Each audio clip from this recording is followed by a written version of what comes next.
I served 23 years in the Planetary Defense Force on Caltor the 7th before I understood what fear truly was. Before that, I thought I knew. I thought the trembling in my hands during live-fire drills was fear. I thought the nightmares after watching Sergeant Olmec take a lass round through the throat during the border skirmishes were fear. I was wrong. Fear is something that lives in your bones after you've seen what moves in the darkness of an underhive. After you've watched it take your friends piece by piece. After you've realized that the Imperium's mercy is colder than any Xeno's hunger. They stationed our regiment in Hive Tertius after the first disappearances were reported. 300 families gone in a week, vanished from the lower habitation blocks, like morning mist, burning away under a red sun. The administratum called it a census discrepancy. The local enforcers called it gang activity.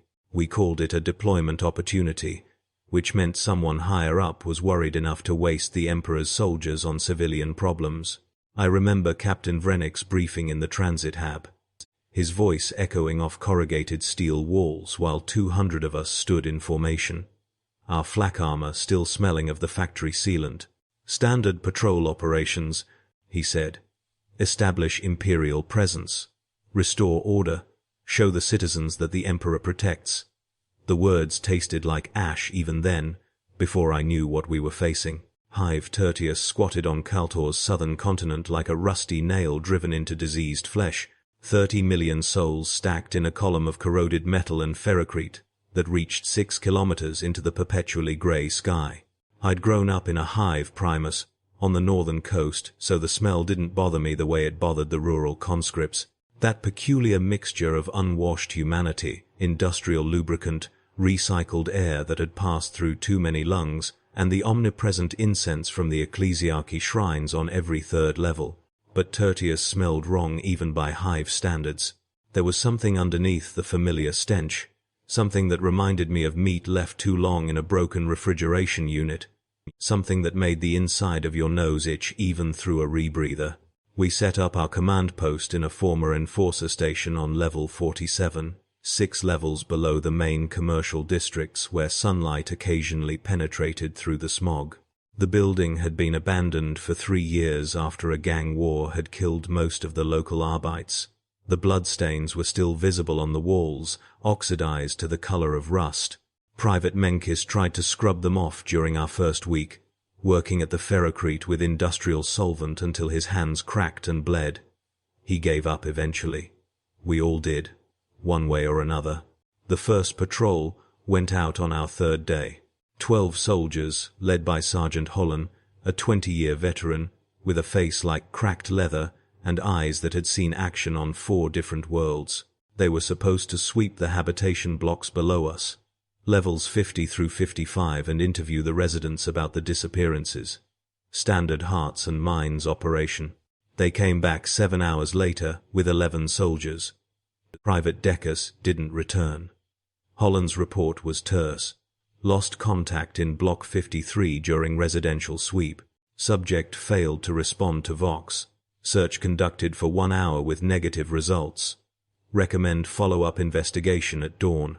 I wasn't on that search team, but I heard the stories from Corporal Anders, who had a bunk 2 down from mine in the barracks we'd set up in the old holding cells. They found Decus in the maintenance tunnel behind the residential block, or what was left of him. Something had torn him apart with enough force to paint the tunnel walls with his insides for 30 meters. His lasgun was still clutched in what remained of his hands, the power cell completely depleted. He'd fired every shot. The medical officer ruled it an industrial accident, a catastrophic failure of the compression systems that ran through the maintenance tunnels, creating explosive decompression. Captain Vrennick accepted the report. We all knew it was nonsense. But knowing and saying are 2 different things in the Imperial Guard. The disappearances continued. 2 families gone from level 51, 4 more from level 49. An entire work crew vanished from the water reclamation plant on level 60. The administratum clerk who'd been sent to investigate the situation disappeared from his temporary office on level 45, his data slate still humming on his desk, a half-eaten ration bar beside it growing mold in the humid air. Each time we investigated, we found nothing. No bodies. No blood. No signs of struggle. Just empty rooms with half-lived lives scattered across them, children's toys on unmade beds, pots of spoiled food on cooktops, prayer books open to random pages, all of it covered in the grey dust that settled on everything in Tertius, like a benediction from an indifferent god. But there were marks. That's what nobody talked about in the official reports. Scratches in the metal walls, 4 parallel gouges that bit deep into steel plating meant to withstand industrial accidents and Hab block riots. We found them in the maintenance tunnels, in the ventilation shafts, in the crawl spaces between floors. Private Jana, who'd trained as a tech priest aspirant before washing out and joining the guard, examined them with her auspex and reported unusual edge patterns serrated, she said, like a blade made of chitin rather than metal. Captain Vrenick filed her report and ordered her to stop conducting unauthorized investigations. She stopped reporting. She didn't stop investigating. I know because I helped her, sneaking out during the midnight watch when the rest of our platoon was asleep, following her through the darkened corridors with my lamp pack dimmed to its lowest setting, watching her take measurements, and picked captures of those awful scratches that seemed to go deeper every time we found new ones. It was Jana who found the first nest. She never told anyone else, just me, whispering it in the barracks after a night patrol, her voice shaking in a way I'd never heard from her before. She'd been investigating a ventilation shaft on level 56, following a trail of those scratch marks that led deeper into the infrastructure of the Hive. The shaft opened into an unused storage chamber that hadn't appeared on any of the schematics she'd pulled from the Administratum archives. The chamber had been modified. That was the word she used, modified, but the way she said it made my skin crawl. The walls were covered in some kind of resinous substance that reflected her lamp beam in iridescent colors that hurt to look at. There were alcoves carved into the walls, dozens of them, each one sized for a human body. Most were empty. 3 contained occupants. She described them to me in halting sentences, her usual technical precision fragmenting under the weight of what she'd seen. The bodies had been changed. That was the only word that fit. Changed in ways that violated everything we understood about human anatomy. One had additional limbs, she counted 6, growing from a torso that had been elongated and bent into a posture no spine should accommodate. Another had a head that had been partially split open. The skull plates separated like flower petals, revealing something inside that pulsed with its own rhythm. The third had been so extensively modified that Jana couldn't determine if it had originally been male or female, human or something else. She'd taken one picked capture before her auspex had started screaming warnings about biological contamination. She'd run then, scrambling back through the ventilation shaft so fast she'd torn her uniform on the jagged metal edges, not stopping until she reached the safety of the command post.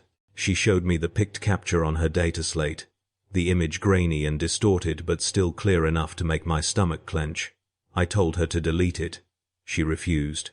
2 days later, she was dead.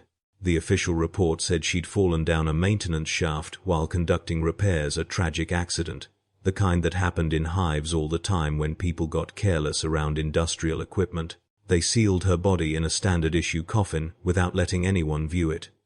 I watched them load it onto the transport that would take it to the crematorium levels, and I saw the dents in the metal, the way the coffin bulged outward in places as if whatever was inside had tried to break free. I didn't ask questions. Questions got you noticed, and being noticed meant you might be the next one to have a tragic accident. The fear changed after that.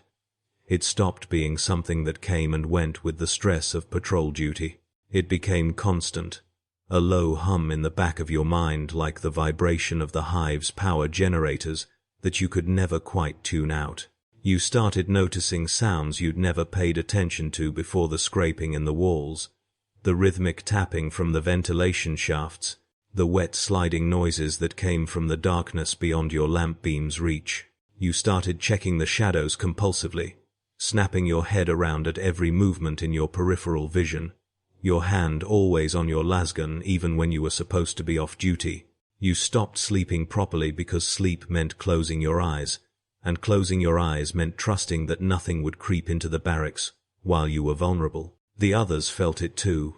Nobody talked about it directly. Admitting fear was admitting weakness, and weakness got you discipline duty or worse, but you could see it in the way their eyes moved, constantly scanning, never resting.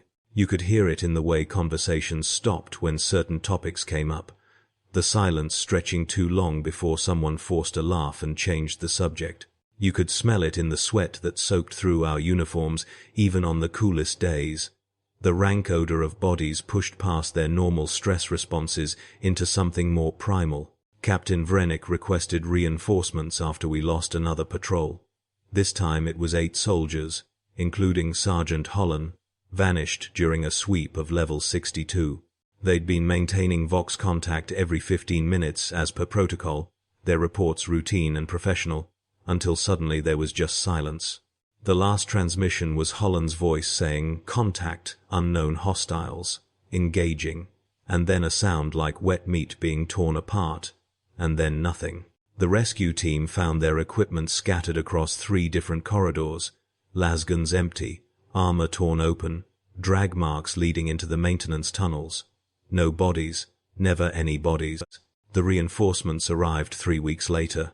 50 soldiers from a penal legion, men and women who'd committed crimes serious enough to earn a death sentence, but useful enough to be given the Emperor's mercy of dying in uniform instead of in an execution chamber.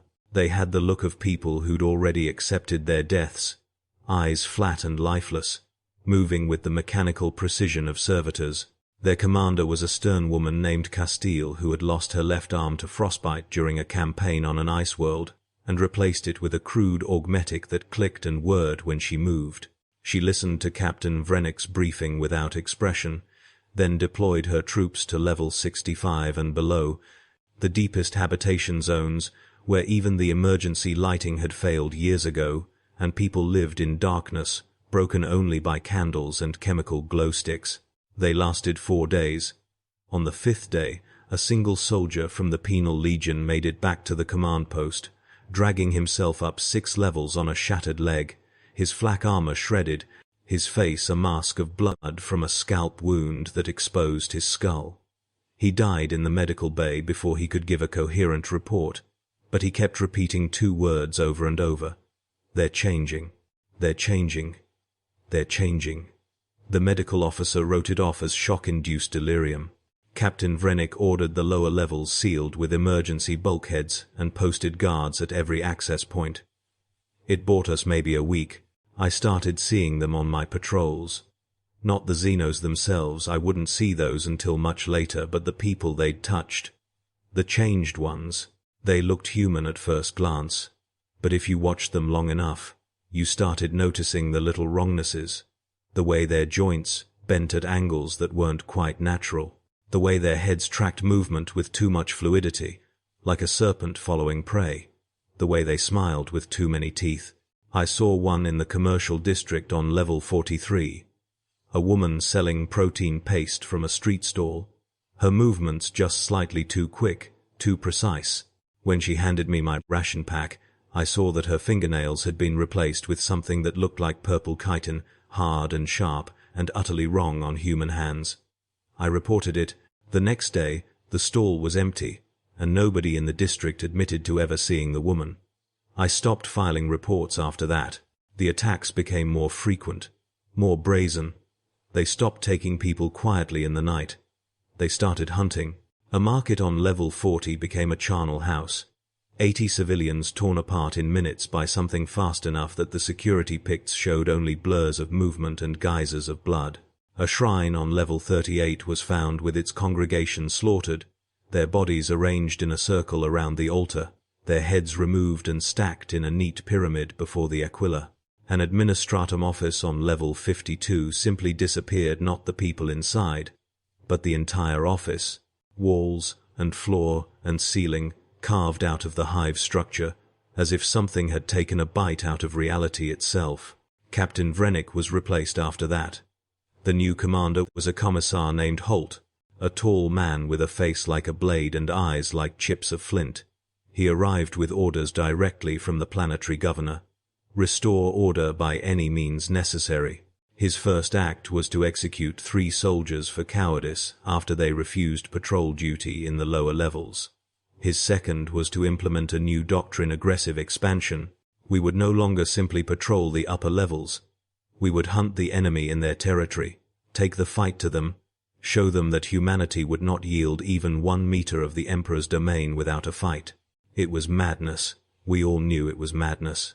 But none of us said so, because saying so meant standing before Commissar Halt and his bolt pistol, and I'd watched what a mass reactive round did to a human skull.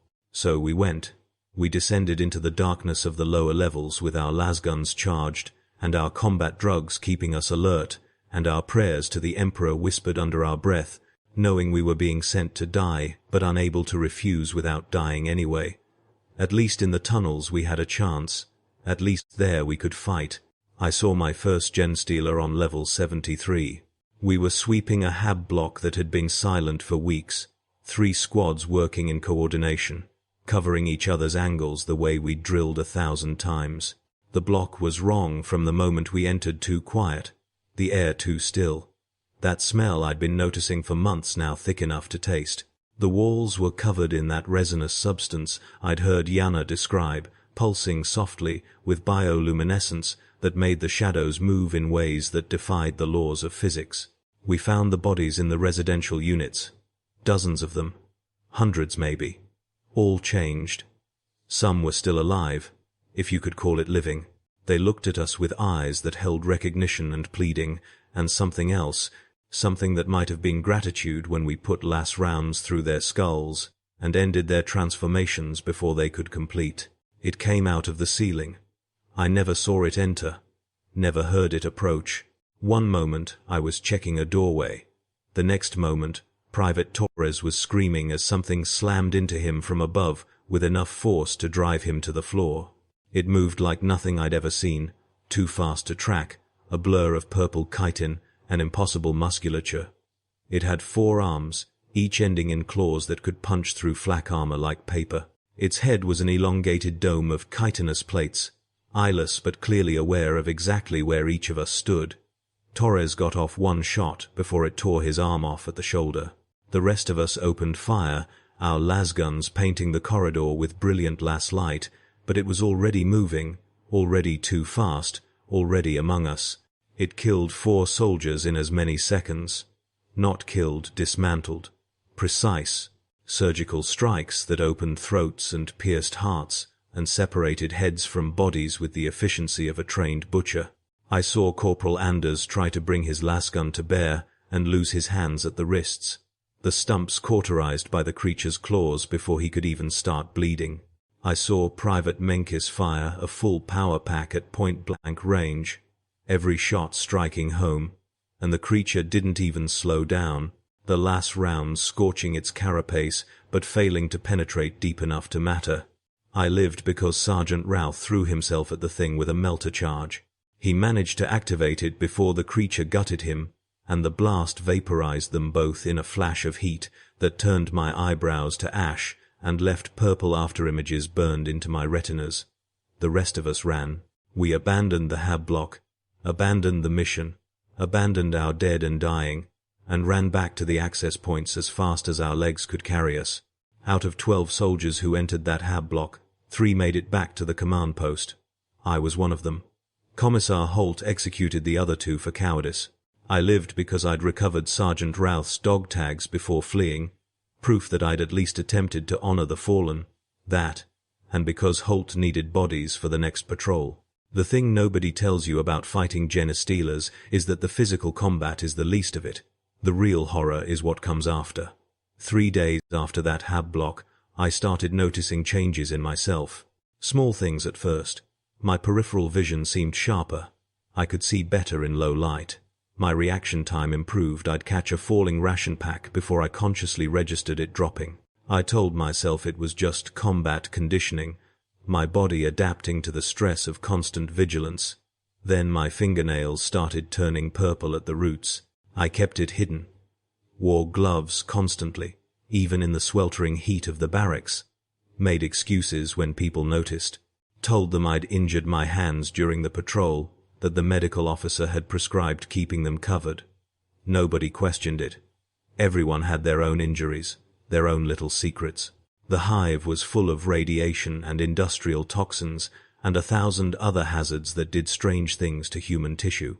Purple fingernails were barely worth mentioning, but I knew, deep in the part of my mind that still functioned rationally, that hadn't been overridden by the biological imperative growing in my cells, I knew what was happening. The Genestealer had touched me.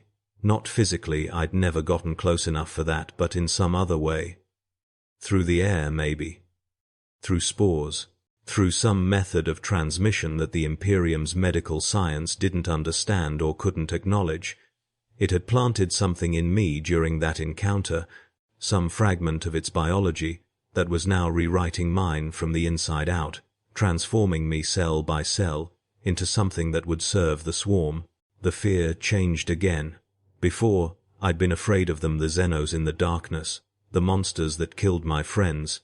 Now, I was afraid of myself, of what I was becoming, of the thoughts that crept into my mind during the quiet hours, thoughts about how the Emperor's light was too bright, too harsh, how the darkness of the lower levels was soothing and welcoming, thoughts about how the hive's structure was inefficient, how it could be improved with different architecture, different organization, different purpose, thoughts that weren't mine but were becoming mine, integrating with my consciousness so seamlessly that I couldn't tell where my thoughts ended and the infection began.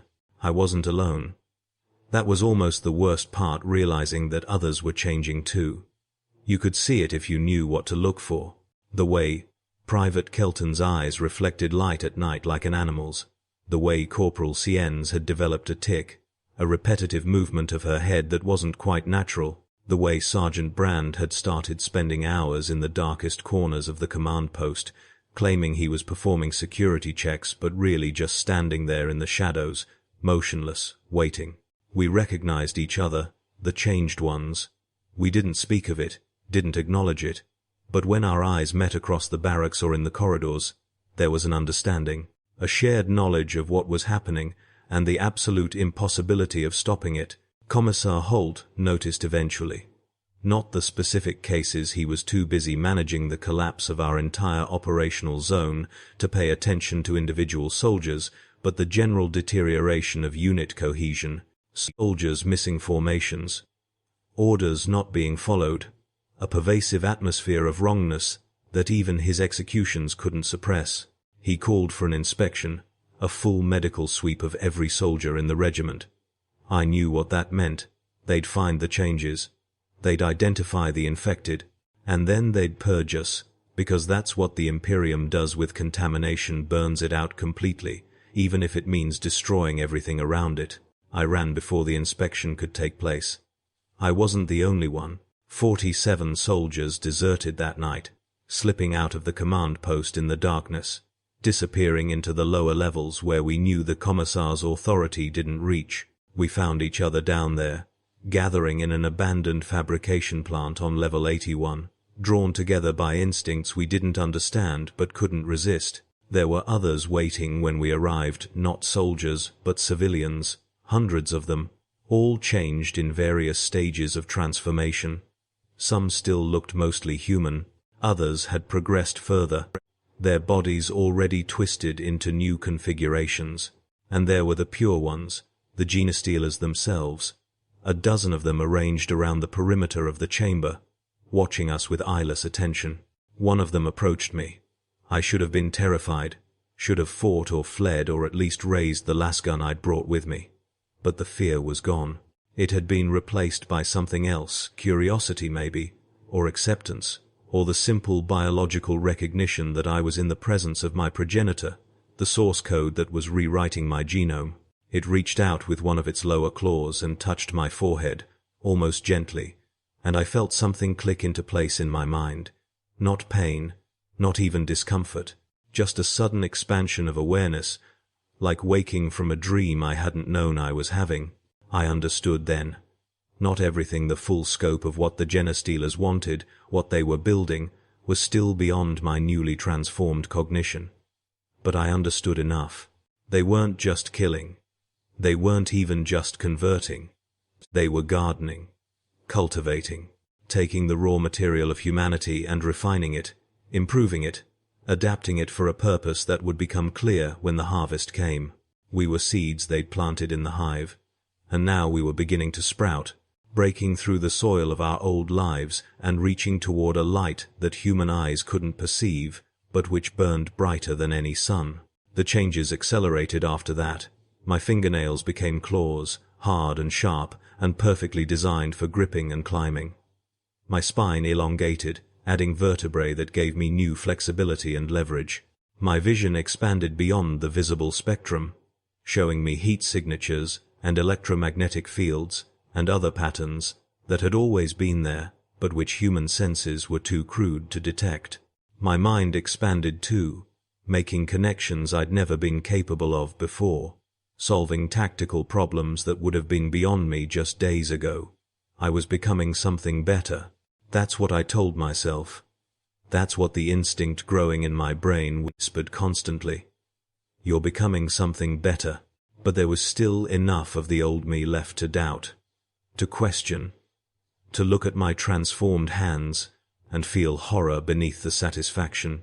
I asked one of the others, a former administratum clerk named Torval, who'd been in the hive for 6 years before the infection claimed him, if the doubt ever went away. He looked at me with eyes that had developed a nictitating membrane and said, "Eventually, you stop remembering what you're supposed to doubt.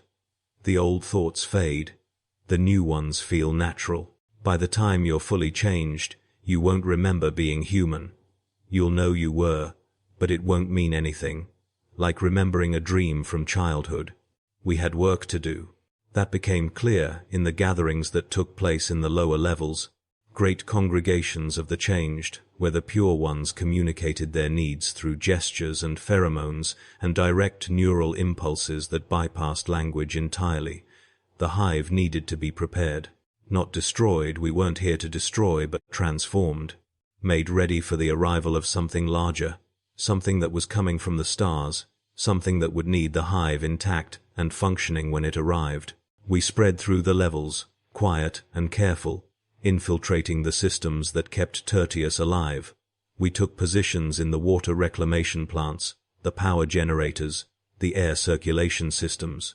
We copied the identities of the people we'd been, kept showing up for our jobs and duties, maintained the fiction that everything was normal even as we prepared the infrastructure for conversion. I went back to the command post. The fear of being discovered was gone, replaced by the confidence that comes from superior biology, and the knowledge that even if they caught me, I was just one small part of a much larger organism. Commissar Halt looked at me when I reported for duty, his eyes narrowing with suspicion. But he didn't order me to medical. The regiment was down to less than 100 combat-effective soldiers, and he couldn't afford to waste bodies on suspicion. He sent me on patrols, and I went, and I filed reports about empty levels and hostile contacts that never materialized, and I watched as the Imperium's presence in Hive Tertius slowly withered from lack of resources and reinforcements that would never come because the planetary governor had already written us off as lost and was focusing his attention on evacuating the upper hive spires. The others in my unit started to notice something was wrong. I was too calm, too controlled, too efficient in combat situations. Human fear responses had been optimized out of my biology, replaced with cold tactical assessment. When Private Nesson asked me why I never seemed scared anymore, I told him I'd found faith, that I'd learned to trust in the Emperor's protection completely. He seemed to accept that answer, or at least he pretended to, and I watched him carefully for the next few days to see if he'd report me. He didn't. 3 days later, he deserted. I like to think he made it to the lower levels. I hope he's changing even now, becoming something better than what the Imperium made him. The breakthrough came on level 47, in a maintenance access tunnel that connected to the Hive's primary communication array. We'd been working for weeks to infiltrate the system, carefully corrupting the data streams without triggering the Cogitator's security protocols. The goal was to gain control of the Hive's Vox network, to filter and modify communications so that when the harvest began, the Imperium's response would be confused and delayed. I was part of the team that made the final connections, splicing corrupted code into the main data trunk, while the former tech priest, who'd been coordinating the operation, chanted Binharic prayers that sounded almost like the Mechanicus liturgies, but with subtle variations that would have horrified a real priest of the machine god. The network fell to us like an overripe fruit dropping from a tree.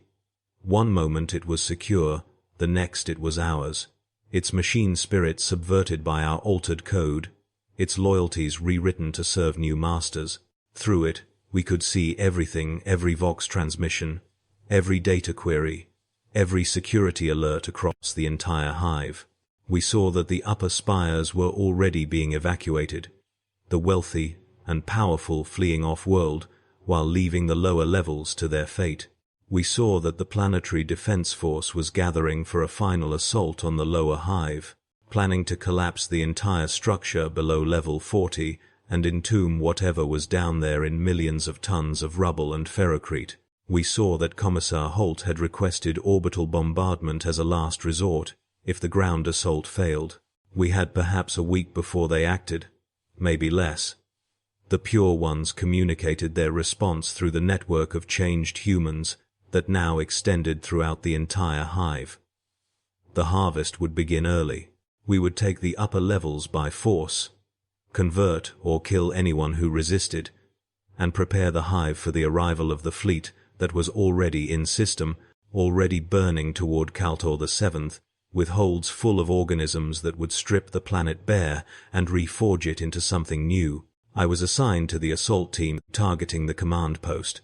It felt appropriate somehow, returning to the place where I'd spent so many months in fear and ignorance. We went in at night, 20 of us, all former PDF soldiers who'd kept our uniforms and equipment even as our bodies had transformed beneath them. We looked human enough in the dim light, close enough that the sentries didn't realize what we were until we were among them. The killing was quick and quiet. We'd been trained to kill efficiently, the Imperium had seen to that, and our new biology only made us better at it. Commissar Halt was in his office when we reached it, reviewing tactical reports on his data slate. He looked up when I entered, and for a moment his face registered something that might have been recognition. "You," he said. "I knew something was wrong with you. I should have executed you when I had the chance." He reached for his bolt pistol, but I was faster. Not much faster. The changes hadn't progressed far enough for me to match a pure Genestealer's speed, but fast enough. I caught his wrist before he could draw, and I squeezed until I felt the bones crack. He didn't scream. I'll give him that. Even as I tore out his throat with the claws that had been my fingernails, he maintained his dignity, his eyes fixed on mine with an expression of disgust and rage, and perhaps a little bit of relief that the uncertainty was finally over. The command post fell within an hour. The rest of the regiment scattered into the mid-levels, trying to establish new defensive positions, but they were fighting blind now that we controlled the communications network. They didn't know where we were, how many we were, what we were capable of. Some of them survived for days, holding out in isolated pockets, but eventually the Pure Ones found them all. The changed humans could go places the soldiers expected. We could walk right up to their barricades wearing familiar faces, calling out greetings to people who'd served beside us, and then when we were close enough, we could strike. I killed 14 soldiers during those first 3 days of the harvest. People I'd trained with, people I'd shared meals with, people who'd told me about their families in the brief moments between patrols when we'd pretended we might survive long enough to return home. Each death was necessary. Each death brought the Hive closer to perfection. But the human part of me, the part that was fading but not yet gone, mourned them even as my claws opened their throats. I think that's the cruelest part of the transformation. You don't lose your humanity all at once. You lose it in pieces, slowly enough to be aware of each loss, to grieve what you're giving up even as you embrace what you're becoming. The fleet arrived on the 7th day. Not ships in the traditional sense, these were living things. Organisms the size of continents, their hulls made of chitin and bone, their weapons biological, their crews integrated into their structure so completely that there was no meaningful distinction between ship and sailor. They came down through Caltor's atmosphere like falling stars, burning but not burning, their heat shields grown rather than forged. The planetary defense tried to stop them. Lance batteries fired from the orbital platforms. Fighter wings scrambled from the military bases. It was all hopelessly inadequate. The ships were too many, too large, too alien in their construction for human weapons to meaningfully damage them. The first one landed in the wastes beyond Hive Tertius, crushing an entire settlement of 10,000 souls under its bulk, though by then most of them had already been evacuated or transformed. Its landing created an earthquake that shook the Hive's foundations, bringing down several of the more poorly maintained sections and killing thousands in the collapse. But the Hive held. We'd been preparing it for this, reinforcing key structures, redistributing weight loads, ensuring that when the harvest truly began, the infrastructure would survive. The organisms that poured out of the ships were unlike anything in the Imperium's xenobiology databases. I know this because I accessed those databases after we took the Administratum archives, part of my ongoing work to integrate Imperial knowledge with our new purpose. Some were small, barely larger than a human hand, designed to seek out and infect any remaining uncontaminated populations. Others were massive, living siege engines that could tear through ferrocrete like cloth. There were flyers and burrowers and things that existed in states between solid and liquid, adapting their form to whatever environment they encountered. They spread across Caltor the Seventh like a biological tide, consuming and transforming everything in their path. I watched it happen from the observation tower on level 20, one of the few vantage points that looked out over the Hive's exterior. The landscape was changing. The grey rock and dead soil that had surrounded Hive Tertius for centuries was being replaced by something else, a carpet of purple and blue and iridescent green that pulsed with its own rhythm, spreading outward from the landing sites in perfect circles that intersected and merged into larger patterns. The other hives were falling, their populations either transformed or consumed, their structures being gradually broken down and rebuilt according to new designs. Hive Primus, where I'd been born, where my family still lived or had lived, was now a vertical garden of alien growth, its inhabitants serving new purposes. I thought about my mother sometimes, in the quiet moments between duties. She'd been a mid-level clerk in the Administratum, managing tax records for the commercial districts. I wondered if she'd been changed, if some version of her still existed within the swarm, or if she'd been among those who'd resisted and been consumed. The human part of me wanted to know, wanted to find her somehow in the billions of organisms that now infested the planet. The changed part of me recognized that it didn't matter. Individual identity was becoming meaningless. We were all parts of a larger whole now, our significance measured only by our function within the greater organism. The transformation of Caltor the Seventh took 47 days. By the end, nothing remained that the Imperium would have recognized as human civilization. The Hive still stood, but they'd been integrated into a planetary network of organic architecture that used the old structures as scaffolding for new growth. The population, those who'd survived to be transformed, now numbered in the billions. Every individual changed to serve specific purposes in the planetary organism. Some tended the biofactories that processed raw materials. Others maintained the defensive systems that watched for Imperial retaliation. Many more existed in states of dormancy, their biological functions suspended until they were needed for whatever purpose the swarm had planned. I remained aware throughout. That was unusual, I learned. Most transformed humans lost their individual consciousness after the changes completed, their minds subsumed into the gestalt intelligence that coordinated the swarm. But something in my biology or psychology resisted full integration. I remained myself, or a version of myself, even as my body continued to change, adding new systems and organs and capabilities with each passing week. The pure ones seemed interested in this anomaly. They kept me close, studying me, using me as an intermediary to communicate with other transformed humans who'd retained their awareness. Through them, I learned the truth. The Genestealers weren't independent creatures, they were seeds, advanced scouts sent ahead of something vastly larger. A species, though that word was inadequate, that consumed entire worlds, entire civilizations, breaking them down to base genetic material and rebuilding them according to patterns that had been refined across millions of years and thousands of galaxies. They'd been doing this long before humanity had learned to kindle fire, and they'd continue doing it long after the last star in the Imperium had died. They showed me images, impressions, memories transmitted directly into my altered nervous system, worlds stripped to bedrock and rebuilt as perfect spheres of organic matter. Every atom, optimized for consumption by the fleet organisms that would eventually arrive. Civilizations that had fought back, technologies far beyond anything the Imperium possessed, all ultimately failing because you cannot fight biology itself. The swarm didn't conquer, it didn't destroy. It transformed, incorporating everything useful and discarding the rest, and the definition of useful was so broad that very little was actually wasted. The Imperium returned, of course. 3 months after the harvest began, a battle fleet arrived in system, dozens of warships carrying hundreds of thousands of soldiers and enough firepower to crack a planet's crust. They must have been horrified by what they found. Caltor the 7th no longer looked like an Imperial world. It looked like a tumor growing in space, wrapped in layers of organic matter that extended beyond the atmosphere, reaching out with tentacles of transformed matter toward the system's asteroid belt and outer planets, already beginning the process of consuming them too. The fleet opened fire from orbit.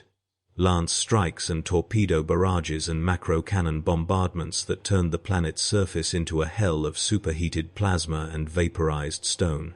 They killed billions of organisms in the first hour. It didn't matter. The losses were acceptable, anticipated, already accounted for in the swarm's calculations. For every organism killed, 10 more were spawned from the biofactories deep underground. For every section of surface sterilized, the growth simply erupted elsewhere, adapting to the new environmental pressures. The fleet made planetfall eventually, dropping entire regiments of Imperial Guard and Astartes into the contested zones where the transformation was still incomplete. I watched them fight from my position in what had once been Hive Tertius's strategic command center.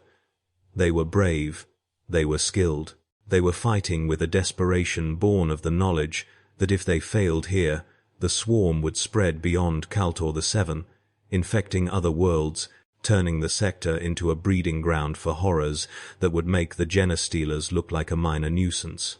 They had no chance. The swarm had already integrated everything useful from the PDF's tactical knowledge, from the Administratom's strategic databases, from every scrap of Imperial doctrine and training that had existed on Caltor the 7. It knew how they would fight because it had absorbed those who'd fought that way. It knew where they would land because it had studied the tactical manuals. It knew what weapons they would use because it had dissected the bodies of soldiers who'd carried those weapons.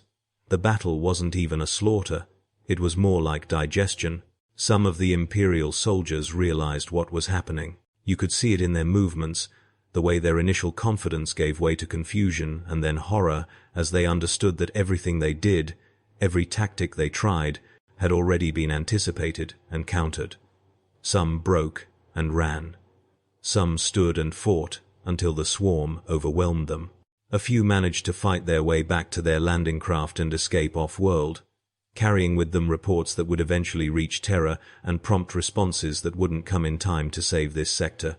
I felt something watching those soldiers die. Not satisfaction, not regret. Something between the two, a complex emotional state that human language didn't have words for. They were doing their duty, serving the Emperor as they'd been trained to serve. I'd done the same once. The difference was that I'd learned there were powers in the galaxy greater than the Emperor, hungers deeper than Imperial faith, purposes beyond human comprehension. They would learn too, eventually. Everyone learned eventually, when the swarm reached their worlds and began the transformation. It was only a matter of time. The pure ones told me I was ready. The changes had progressed as far as they could while maintaining my individual awareness. Any further, and I would lose myself completely, dissolve into the gestalt. They gave me a choice, return to something like my original form and serve as a memory keeper, one who would preserve what had been learned from Caltor the Seventh's transformation, or continue the changes and join the full consciousness of the swarm. I asked how long I had to decide. They said until the next fleet organism arrived, which would be approximately 3 standard years.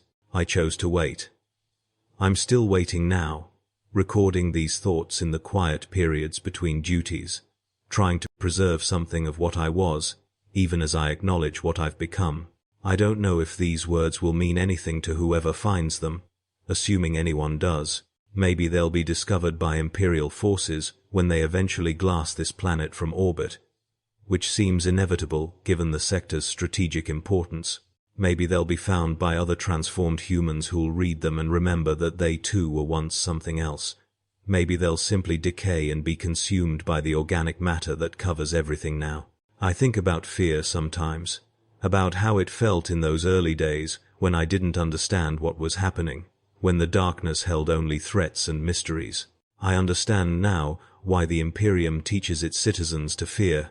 Fear keeps you contained, keeps you from questioning, keeps you from seeing that there might be alternatives to the suffering and servitude that defines life under the Aquila. The Genestealers freed me from that fear. But the cost was everything I'd been, everything I'd hoped to be. Was it worth it? I can't answer that question honestly anymore. The human part of me that could make that kind of moral judgment is too small now, too fragmented.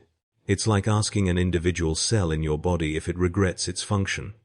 The question doesn't make sense at that level of organization. I serve.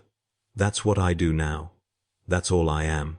And when the next fleet organism arrives, I'll either continue serving in this form, or I'll dissolve into something larger and lose even this limited sense of self. Sometimes I dream about the barracks, about lying in my bunk and listening to the sounds of my squad mates sleeping, their breathing and occasional snores, the shuffle of feet as someone got up to use the latrine, the whispered conversations between friends who couldn't sleep.